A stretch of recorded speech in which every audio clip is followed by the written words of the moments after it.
भाजप सेनेची युती तुटल्या असं म्हणायचं तुटल्याच जमा वाटतंय.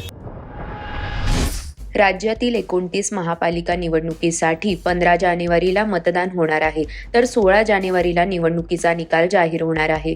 या निवडणुकीच्या पार्श्वभूमीवर राज्यातील राजकारणात मोठ्या घडामोडी सुरू आहेत. पुण्यात आज एकनाथ शिंदे यांच्या शिवसेनेच्या बैठकीचे आयोजन करण्यात आले आहे. नीलम गोरे, विजय शिवतारे, नाना भानगिरे, रवींद्र धंगेकर यांनी बैठकीला हजेरी लावली. तसेच उदय सामंत देखील बैठकीला उपस्थित राहणार आहेत. अशातच पुण्यात एकनाथ शिंदे यांच्या शिवसेनेची आणि भाजपची युती तुटली का, असा प्रश्न नाना भानगिरे यांना पत्रकारांनी विचारला. या प्रश्नाचं उत्तर नाना भानगिरे यांनी दिले आहे. ते काय म्हणाले ते पाहूयात.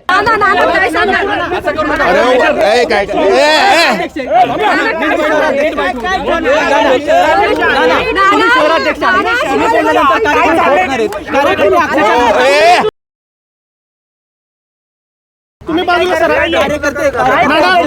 शांततेत सांगा काय निर्णय झालेला आहे. कार्यकर्त्यांना एबी फॉर्म दिला जाणार आहे. 165 सगळ्या जेवढ्या जागा आमच्या आहेत तेवढ्या सगळ्याला जागा का आता निर्णय होईल. सगळ्याच्या 165 जागा वेगळं लढायचं ठरलेलं आहे. सगळ्यांना एबी फॉर्म मिळतील.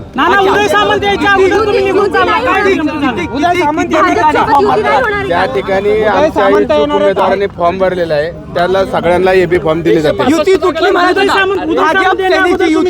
म्हणायचं का? आता आम्हाला एबी फॉर्म सगळ्यांना दिलेले आहे. भाजप सेनेची युती तुटल्या असं म्हणायचं तुटल्याच जमा वाटतंय. अरे आता सगळ्यांना फॉर्म वाटायला लागेल ना. आमचे जेवढे एबी फॉर्म भरलेले ना आपले इच्छुकांनी फॉर्म, त्यांना सगळ्यांना एबी फॉर्म दिले जाते. मला वाटतं 70 ते 80 जणांनी भरलेले आहे. आणि आता बाकीचे आता भरतील काही जण. भाजपा आणि शिवसेनेची युती तुटल्यात जमा आहे. आता सर्वांना एबी फॉर्म दिले जातील. आता आमची माघार नाही, असं म्हणत नाना भानगिरे यांनी पुण्यात भाजपा आणि शिंदेच्या शिवसेनेची युती तुटल्याचं स्पष्ट केलं आहे. अशातच आता एकनाथ शिंदे यांच्या शिवसेनेतील इतर नेते यावर काय प्रतिक्रिया देणार याकडे अनेकांचे लक्ष लागले आहे.